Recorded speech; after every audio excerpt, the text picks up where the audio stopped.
OK， 哦，赶快，那个 Ink， OK， 那个声音可以帮我 test 一下吗 OK， 有。？OK， 赶快哦，把东西拿走。哎，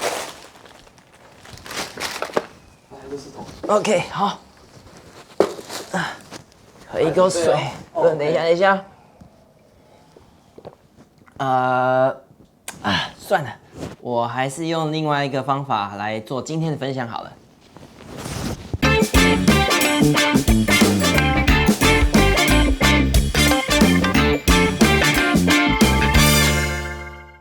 所以开频道大概也快半年了，那有许多网友有跟我分享一下他的工作生涯的一些状态。我的小 baby 的声音。那硬要把所有的问题来跟大家分享，我怕讲不完。所以我用不同的角度跟思考来去挑了3个网友的问题，然后特别来做一个分享。那麻烦大家在网页下方，就是影片下方这边来讲话，就是留言，那我一定会亲自的来做一个回复，这样的一个状态。那当然说，如果你在工作上有遇到任何问题的话，就是欢迎让我知道一下，搞不好我有一些角度可以协助回答某一些问题。那最主要是欢迎订阅、分享、按赞，然后追踪一下我的 IG， 感谢大家。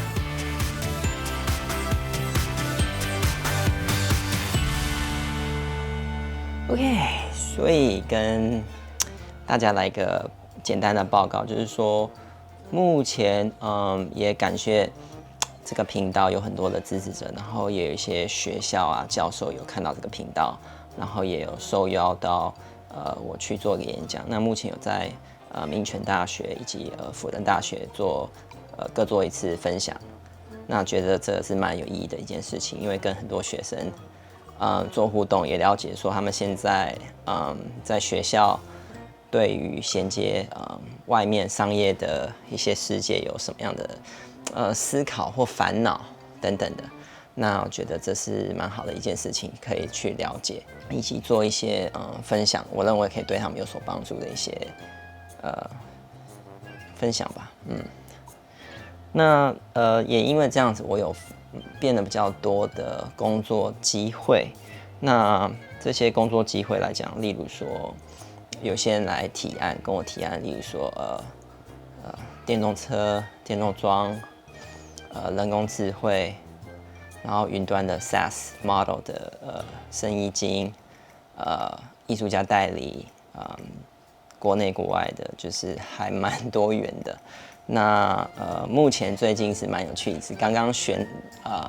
有选择了一个 AI 的空间的技术，然后已经跟对方签了合作备忘书，然后要开始研发一个平台的方式去做营运，所以这个应该也是蛮有趣的。那另外一个部分是有一些朋友会到经过网络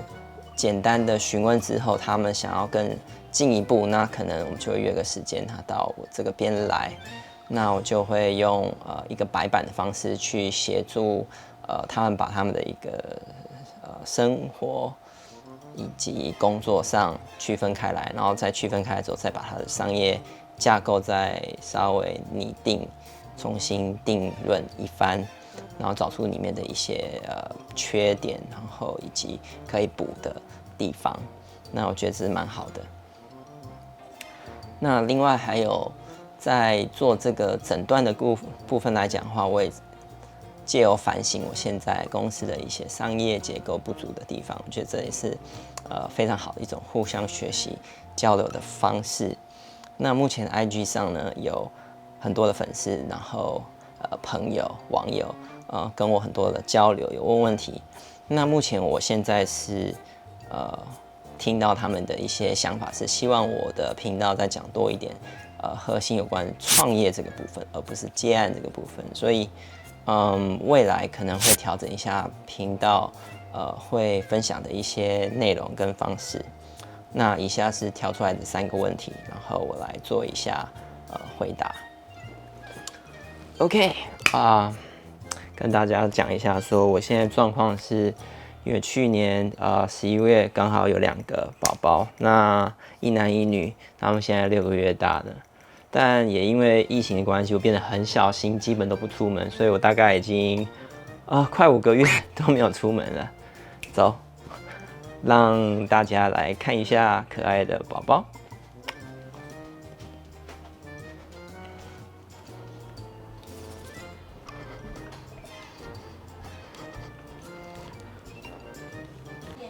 OK， 来看我家的2只小屁孩，噔噔。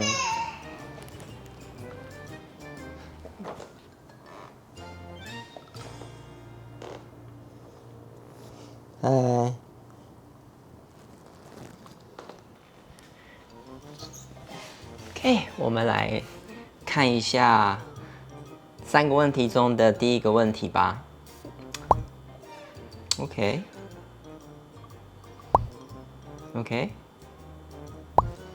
OK， 好。我觉得第一个是你可能要花很多时间去理解，对方可能要先提供一些资料给你，然后你才能知道说你想要怎么样的去想他的痛点，然后以及想他的一些情态、环境、他的竞争者、他的市场、他现在的公司或一些专案的体制的一个状态，有点像是一个诊断。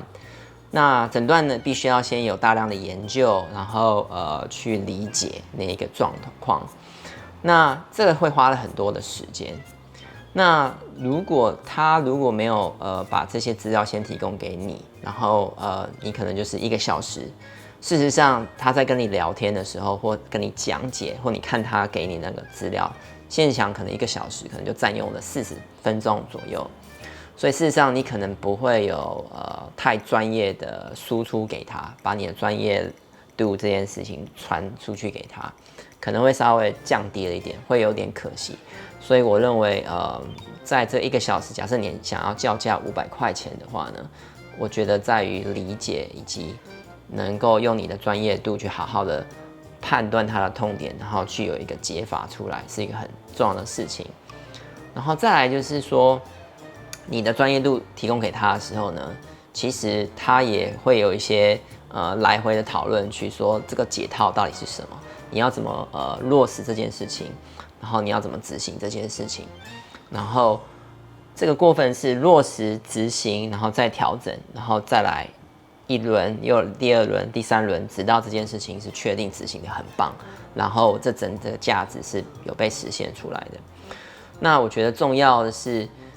在这个过程中，你会得到很多他传输给你的一个讯息，让你可以把解决的方案转化成你可以优化你可能刚开始做这件事情还有不足的一些想法等等。我觉得那是非常重要的事情，因为当你如果能优化来讲的话呢，你的这个服务内容就价值就会慢慢的每一次的对谈，每一次的顾问跟咨询当中，它就提升它的价值。我觉得是相对性的很重要。那有一种点是在于是说，因为你不确定这个500块1个小时是贵呢还是便宜呢？我甚至认为你可以把这部分又拆成，比如说3个不同价位，一个是300到350，因为假设你没有很确定，你这个价格500块钱是不是周遭的现在接触的对象是能够承担，或他的认知你的价值是有到这个对等，那没关系，你就是便宜一点。然后先去执行，等到你优化，你觉得说你的价值是确定有到500块的话，那你再推出500块的部分。甚至呢，有一个方法是，当你周遭的这些来咨询你的人，你可以去先了解他们的身价。例如说，如果是一个工作一阵子的人，然后你现在给了他的这些专业的意见来讲很重要，那他会觉得说你现在能够服务跟解决他的问题，他如果拿他薪水的一部分来，他可能不痛不痒，然后他又得到很好的成果，那是很棒的一件事情。可是相对的，如果他的身价或者是愿意支出的解决他的痛点没有那么高的话呢，你可能就很难。但无论如何，我建议是你想办法去推动那个价格带的天花板，因为你永远不知道说对方他是怎么在看待你的。不管是300块、350、500块，甚至700块，我觉得你可以根据不同你理解他的痛点，然后你能够解决他痛点到什么程度，去反映说你想要提供什么样的价格去测试。那当然是你如果说700，他说太贵，那你可以说500嘛，都是有一个讨价来回的这个过程，我觉得这是相当重要的一件事情。那我觉得第二个要在想的事情是，如果你要升级成2个礼拜的服务的话呢，我觉得这件事情就是要拆解成你要拆解服务，就是我会很强烈，是因为我花了一笔钱。那这一笔钱，我要知道说我到底会得到什么。那你要把这个服务拆解出来，是说这个礼拜、下个礼拜这2个礼拜来讲的话，我会怎么拆解？比如说2次、4次。那第1次、第2次、第3次、第4次，总共我们会做什么事情？你在每一回合你会得到什么？然后我们去验证这件事情。那我觉得你这2个礼拜的这个服务呢，以及这个经济价值呢，可能就比较会被对方去推算出来，你自己心里也比较有个谱，说你不会心里很虚的，没有一个策略，去跟对方去讨论这件事情。那第3个方向是3个月的长跑服务这样的类别，我觉得很重要是在说你要认同是，当你已经确定你所做的这个输出是能够协助他改变他的生活、他的企业、他的公司。或者是优化他的专案，或解决他的专案或某个痛点。当你有达到这件事情的时候呢，对方当然很愿意跟你做一个长期配合的这个部分。但你要确定是说，如果是这样的话，它的价格是比那种1个小时、2个小时，或者是2个礼拜的咨询会来得高很多。原因是在于长期的服务来讲，你必须要时时的花很多的精力去观察。他现在所面临的这个自由市场的这种种种变化，所以他看不到的点，作为一个顾问或一个咨询的专业方，你可能要帮他去用你的角度去了解，然后去思考，然后等到你见到他的时候，你可以提出一个很好的建议跟策略，可以去跟他去互动跟讨论。我觉得这是非常非常重要的点。那因为你所投资的这个时间成本来讲的话呢，会非常的高，它会排挤掉你其他能够接其他那种1个小时、2个小时或2个礼拜这种短期的案子来讲的话呢，因为会排挤掉你的其他的机会成本，所以你的价值可能就会比较高。所以这样子的人通常是长期服务，通常建议是比较是公司形态的，因为它的产出或解决痛点炸出来的一个经济效能跟能量会是比较具有规模性的，的确会比较帮助你。那我觉得这个是很重要的一件事情。走到下一个点。OK， 我们现在来讨论第2个问题。第2个问题呢是由Amy 来去问的，那看一下的问题哈，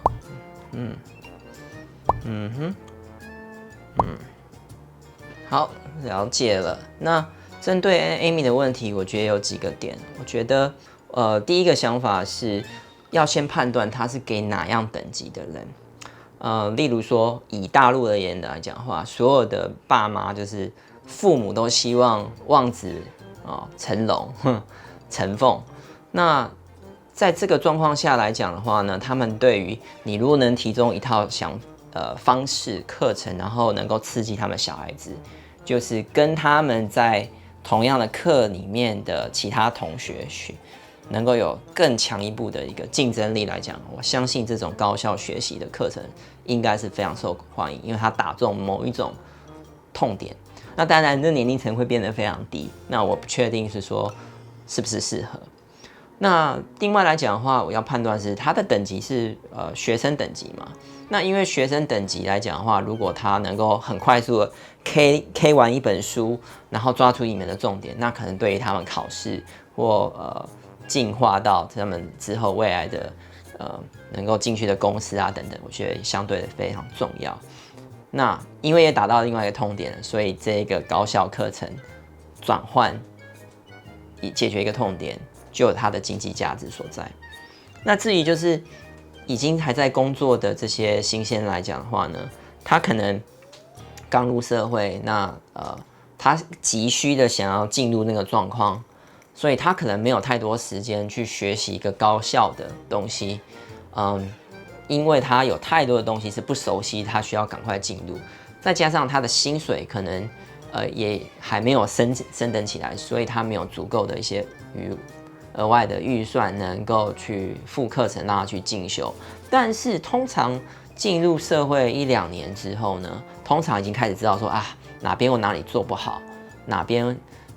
想要自己在进修或者寻得一些帮助，让自己在进化、自我修炼之类的。那搞不好这个高效学习的课程，搞不好就又补足了他那个不足的一面。那我觉得，当然我现在在讲的是说，我们先确定是哪一种等级。例如说，他是一个经理人的话呢，又是不一样的，因为经理人来讲，他的薪水可能10几万，所以你相对你的课程的那个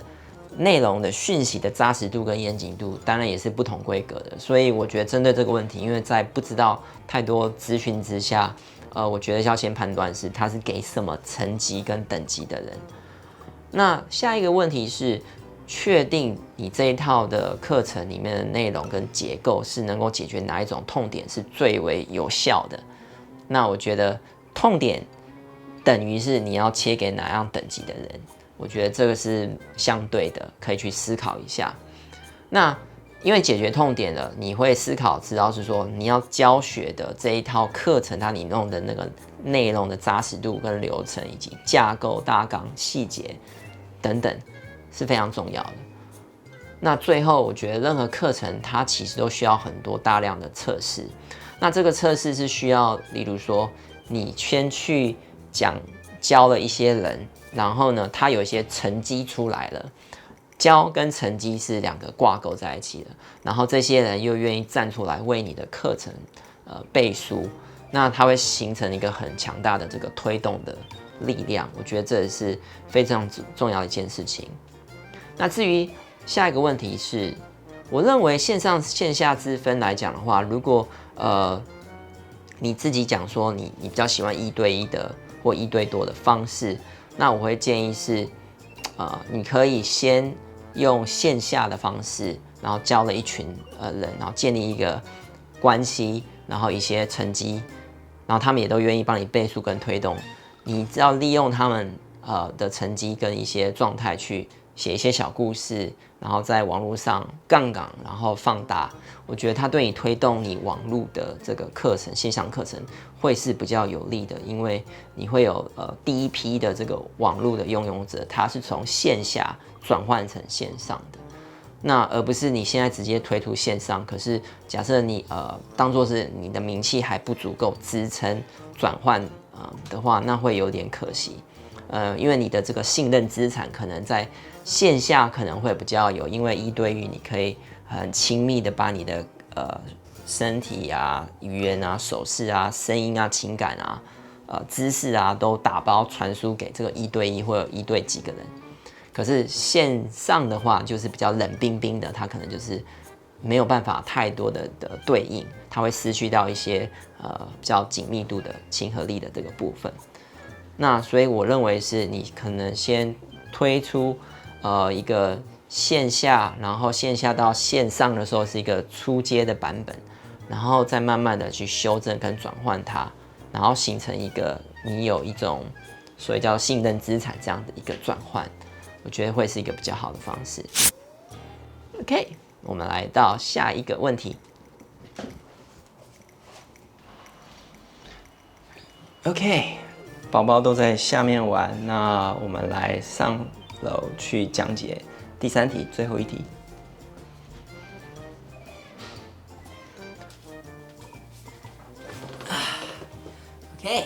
来到了第3个问题，那是一个同事 Wendy。Hello Wendy，刚刚有稍微看到了你做的一些不同的事情，那我觉得你现在在应该说找寻方向跟目标的会在于2个部分，一个是获利模式，因为毕竟大家都需要赚钱，然后以及付我们的信用卡费啊、生活费等等的，然后呢，以及就是说你现在也还没有确定你现在所输出的各种事情，它的价值到底在哪里？那以这个过程来讲的话，我觉得它是一个你在自我探索，当然有一些探险，对外做一些事情的探险，然后呢，看一些数字、结果、回应、市场反应等等，然后去做一些自我的这个探索。那这整个过程来讲的话，我觉得可以分成几个部分，一个是你现在在做的是有跟很多不同优秀的斜杠的创业家能做访谈，那你现在在挖掘他们很多里面的他们成功或者现在做的还不错的一些心法或者是工作的方式，然后去分享给你的群众，我觉得这都是很棒的一个价值建立的一个状态。然后第2个部分是你常常提供很多这个心灵层面的一些话语，就是鸡汤。那当然来讲，我觉得我们不管是礼拜1或礼拜5，我们都很需要这样子的东西，因为礼拜1就是天哪，我才去哪里玩就要收心了。那但是你如果早上有看到你这样子一些提供一些能量的补充来讲的话，我觉得对那一天的产值可能应该是有蛮不错的互补，然后以及聚集的人群来讲的话，他们也都需要你这样子不同的能量，在心灵层面上面。我觉得是很棒的一个分享。那第3个是你有学到一个，比如说联盟行销这样子一个赚钱的架构以及方式、流程等等的，那也在这部分做分享。但很有趣的是，在这3件事情，其实它没有一个中心主轴的一个去贯穿这3大类型的事情。那我觉得，因为并没有去思考怎么样去优化以及去贯穿这3个事情，所以又变成说你没有一个花的时间跟力道在这件事情，它没有办法跟另外一件事情，就是做很好的一个加成的一个效果，跟一个放大利基点放大的产生价值产生。那等到你花第3件事情的时候，可能又没有办法跟之前2件事情结合起来，所以会产生就是说，你好像花的时间，因为你时间只有一份，那你切成3份了之后呢，会变成是，你花更多时间专注在哪一个点上，那个点的成长就会是比较眼睛可以看得到的。那我觉得你可能要思考是说，你愿意付出这样子的心力、时间在这3件事情上，因为可能做的。有时候不是钱的问题，而是你做这部分呢，你真心想要分享你认为好的内容、好的事情，去影响更多人。这可能是你内心快乐的一个部分。可能你一些鸡汤的东西，当你在制作这些内容的时候，你自己可能也得到一些能量的充值，然后以及也可以给予更多人这样子的一个能量，正向的能量。我觉得这是很棒的。所以有些事情的确不能够以就是说。钱这件事情来衡量，但是毕竟它花了你现在的时间成本。那在你的工作范围里，如果你还要斜杠这几些事情的时候呢，你的时间花下去的，可是它没有办法带来立即的一些营收的效应，那会变成是说，你要先判断你有没有这个本，以及有没有这个意愿，然后想要能够累积几年，你愿意给自己时间去几年去，有点像是盖房子，那你要打这个地基。那这个地基来讲的话，因为你要让房子在地震的时候啊，任何时候呢都很稳你们工人啊设计都很棒，所以你花很多心思在打这个地基啊、设计啊等等。你现在做这些事情呢，虽然是不同的，但它其实都是在打地基，所以它需要很多的时间。那因为我们现在是所谓一个很速食的社会，就是我们做一些事情，我马上就要得到一个回报，会有这种周遭的人呢或环境给你这种压迫感，就我要马上赚到钱，我要马上得到一个价值，我马上得到什么什么什么的，但是事实上你要给有一些 patience，给自己多一些时间，然后去找到一个方法可以贯穿这3个事情，把它变成一个比较更大能量的一件事情，去给你现在所认识的，然后已经变成好朋友这一群人，然后成一个良好的一个叫做飞轮效应。但这个不是那么容易可以去串联的，贯穿之后把它串联出来，变成是一个能量带动到下一个能量，带动下一个能量，产生一种飞轮效应。那当你产生好的时候，你投入时间在另外一个事情上，你都很清楚知道说它会帮助你其他的在做事情，或者是未来称呼它叫做事业体。我觉得这是一个很棒的一个想法，但是你可能要花一点时间去琢磨如何贯穿，如何把它转换成一个飞轮效应。但事实上，我认为我们的未来是靠我们自己的想象力去把它想象、规划，以及很扎实努力、流血流汗去把它落实出来，踏出那条路出来，我觉得是非常重要的。那所以，当你有一个认定你的胜利之后，接下来是你的想象力去规划它如何变成一个事实，从一个想象的东西，但变成一个真实的面向。所以想象跟真实，然后那条路靠着规划，靠着策略，靠着你盘点的资源，我现在有什么资源，我现在欠缺什么，去把它落实出来。我觉得这是非常重要。那这个部分你会发现说，我刚刚讲那个飞轮效应来讲，你把每个在做的事情、事件当作是一个点。那我们大家都听过点线面，一个点跟一个点衔接起来就是一个线。那这个线它就会有一个输入管、连串性、关联性，然后传达等等的连带效益。那当2个点、3个点、4个点、5个点，它变成一个面，那一个面的时候呢，你就可以去推动这个面。当面越盖越多的时候呢，它就变成一个趋势或者是一个势力。你就在这个社会上有确定你有扎根，然后有一个面向你能够推动。当然这要花非常多的时间去把它落实，可是未来永远是非常美好的。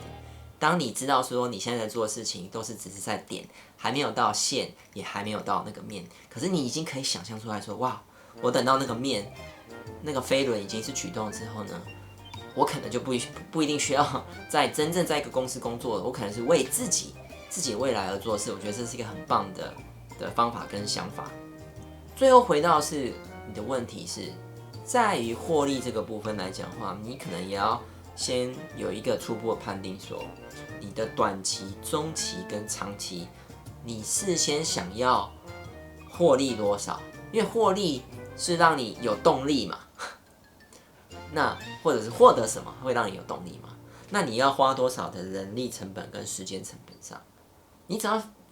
放一些数字上去，你心里就有一个谱，说哦，这个好像是我可以达到的，那我要很努力，但是我觉得应该有可能，我只是要很努力。但或者是这些数字一放上去，就是哇，我太高估自己了，因为我放这个数字跟我花时间来讲，绝对是不可能达到的。那就看说你的策略面或者你的周遭的资源整合面有没有到达那个地步，能够更快速的达成。如果不行的话，那你可能要稍微调整一下比如说你的短中长的这种目标，可能就要稍微再调整一下。那最后我觉得是因为社会我们的生活环境常常有很多变化，所以切记一定还是要设定一个停损点。即便有时候以我自己来讲的话，我想要做这件事情，可是偏偏在这时间点，我的能力、我的知识、我作业的一些流程跟方法，目前所累积到的，可能都还不足够把它很好的落实下来，所以就是跌跌撞撞，很辛苦。那如果你有设一个停损点的话，就是你有努力过了120% 的放出去了，你没有对不起自己，你很努力，然后你对得起自己，那接下来就是那个停损点评估之后，就是说好，我在这边可能就是要先停止，我要把所有的时间资源放在下一个，我那个时间点应该要做的一个事情。我觉得这样子来讲的话呢，你可能会比较清楚你怎么去落实这些事情，去达到你所谓的价值。那你要确定是说，你要花多少资源做这件事情，你要得到什么。那这件事情是一个堆叠起来的一个过程。那最后的时候呢，就是确定你想要怎么把这个价值，当你堆叠到那个程度的时候，能够转换成例如说套现或者是一个获利模式的时候呢，我觉得那时候你在想获利模式，可能是会是比较恰当的一个方式，因为做品牌不是一个很快速的事情，但是的确要做。希望有回答到你的问题。希望你喜欢本集的内容，那欢迎订阅，在下面留言问一下你想要知道的任何问题，然后按个赞，帮我分享，然后订阅我的 IG。Bye, adios, ciao, see you on the next one.